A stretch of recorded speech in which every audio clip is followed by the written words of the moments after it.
तो हेलो, मैं जो है आज आप लोगों के बीच में हूँ अपनी यूट्यूब चैनल की एक सीरीज़ मान लीजिए या वो कि मेरे मन के विचार, उसके लिए मैं बाय द वे नाम भी ढूँढ रहा हूँ, जो भी आप सजेस्ट करिए कि सोनू की बातें, कि सोनू के मन की बातें, जो भी है। उसके बाद में वो लंबा टॉपिक है, पर फ़िलहाल मैं आज जो उस कैरेक्टर का बारे में आप लोगों से चर्चा करने वाला हूँ, उसका नाम है प्रशांत किशोर।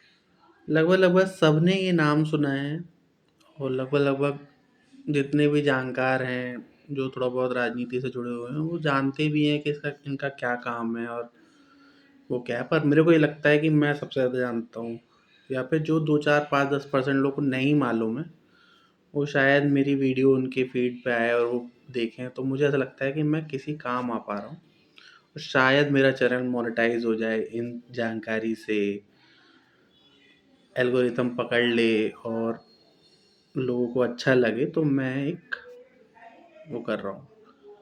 तो प्रशांत किशोर बेसिकली एक अच्छे पढ़े लिखे इंसान थे। इनको आप राजनीतिक विश्लेषक कह लीजिए या फिर रणनीतिकार कह लीजिए। इंग्लिश में बता रहा हूँ, एक कंसल्टेंसी फर्म थी जो हर पार्टी के साथ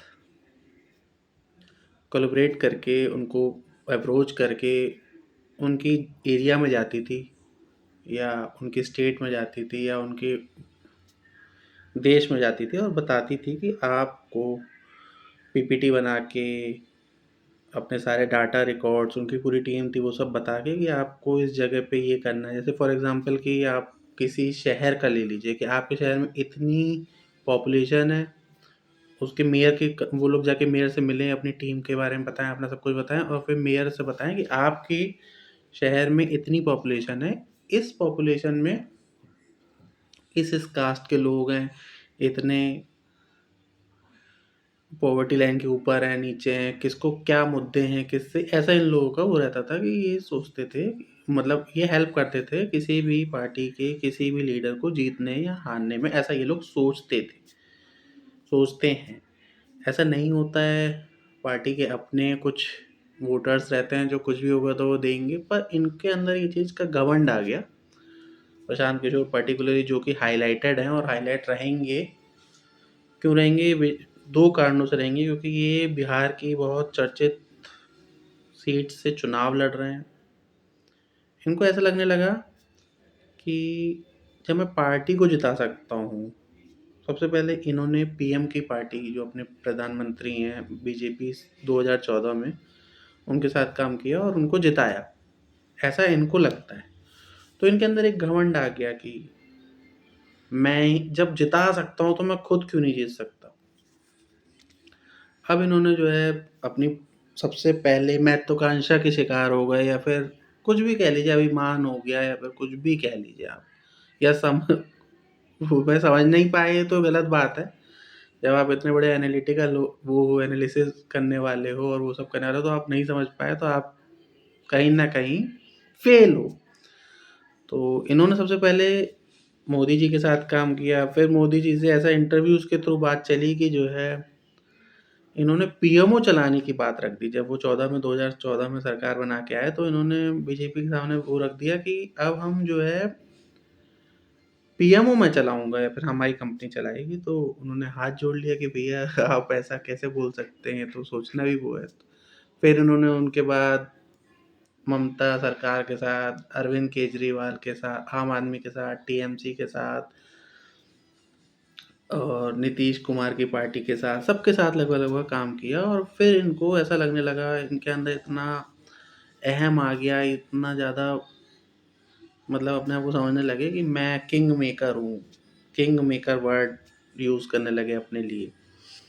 तो किंग मेकर हैं, जब किंग मेकर हैं भैया, तो अब स्वाभाविक सी बात है 4, 5, 10 लोग आपके सामने जुड़ जाते हैं कि आप खुद भी जो है, और इनको ये भी मालूम है कि कितना पैसा है, कितना पावर है, क्योंकि कोई आ रहा है मोदी जी के पास तो उनके उनके कॉन्टैक्ट हो गए, या फिर इन्होंने उसको कोई काम दिला दिया होगा। जो मेरी सोच है कि जैसे फॉर एग्ज़ाम्पल कोई आ रहा है तो मेरे मोदी से कह के काम करवा दूँ या फिर किसी से भी कह के काम करवा दूँ, तो इन्होंने कॉन्टैक्ट बना लिए, फंड्स बना लिए। सॉरी, मैं यहाँ पे 2 पार्ट तो 2 वजह से जो से हुए, एक तो सबसे बहुचर्चित पार्टी में लड़ रहे हैं, और ऊपर जब इन्होंने अभी अपना पर्चा भरा है, सीट से लड़ रहे हैं, और जब इन्होंने पर्चा भरा है तो 100-200 करोड़ की इनकी संपत्ति आई है, कि 200 करोड़ रुपए के वो है, 100-200 करोड़ रुपए इनके पास इनकी वैल्यूएशन है। तो स्वाभाविक सी बात है, नज़रों में आना था, और नज़रों में आना था तो मेरे को कुछ ना कुछ बोलना चाहिए, तो मैं बोल रहा हूँ। तो ये था। अब ये इन्होंने सबसे पहले अपनी पार्टी बनाई, स्वराज दल करके पार्टी बनाई, बहुत पुअर परफॉर्मेंस, बहुत पुअर, जितना इन्होंने मतलब यहाँ तक लोगों ने, हम जैसे लोगों ने इमेजिन करने लगा था कि कुछ नहीं होगा, तो गठबंधन तो इनका ज़रूरत पड़ेगी सरकार बनाने के लिए बिहार में, इनको ज़ीरो हो गया। अब ये बहुत पुअर परफॉर्मेंस करी, इन्होंने सन्नाटा खींच के बैठ गए। इन्होंने कहा कि मैं राजनीति से वो कर दूंगा, इस्तीफ़ा दे दूंगा, कभी नहीं लड़ूंगा, संन्यास ले लूंगा टाइप की चीज़ें ही बात करी। पर फिर से अब भैया एक बार जिसको सत्ता का नशा चख लिया, फेर के मुंह खून लग गया, तो वो कहाँ छोड़ने वाले हैं। तो अब वो फिर से बीजेपी की बहुत ही मजबूत कहने वाली, मानने वाली सीट से चुनाव लड़ रहे हैं, अपनी ताकत को आजमाएंगे। हम और आप देखेंगे कि क्या होता है, क्या नहीं होता। एक लाइन है कि समय के गर्भ में क्या है कोई नहीं बता सकता, तो उसका रिजल्ट का इंतजार करेंगे। लेकिन जो बेसिकली मुझे मोटा मोटा समझ में आया कि अपने मुँह मियाँ मिट्ठू होना, इनको घमंड हो गया, किंग मेकर का टैग मिल गया, तो इन्होंने अपने आप से ज़्यादा किसी को समझा नहीं, और अपनी बहुत बुरी हार के बाद अब ये लास्ट अपनी विधायकी बचाने और विधायकी लड़ के पता नहीं क्या साबित करना चाह रहे हैं। तो ये है प्रशांत किशोर के बारे में। और कोई बात आप पूछना चाहें तो आपको गूगल में मिल जाएगी, चैट जीपीटी से भी पूछ सकते हैं। लेकिन मेरा काम ये है कि मैं अपने चैनल को कैसे भी करके प्रमोट करूं।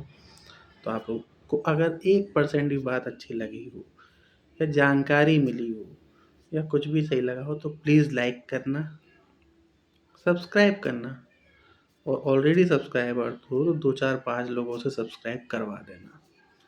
तो मिलते हैं फिर अगले किसी और फेमस, या जो फेमस होने वाले हों उनके किसी के बारे में बात करने। अगर आप लोग किसी और के बारे में जानकारी लेना चाहो तो आप लोग टैग कमेंट कर सकते हो, जो कि नहीं हो रहा है, अभी शुरुआत है। तो इंतज़ार करूँगा मैं उस पल का भी कि क्या होता है। तो मिलते हैं आप लोगों से बाद में। कोई अच्छी सी आप लोग टैग बता दो कि सोनू की बातें, कि मन की बातें, कुछ भी, तो मैं ब्लॉग उस इस सेशन का वो नाम रखूँगा।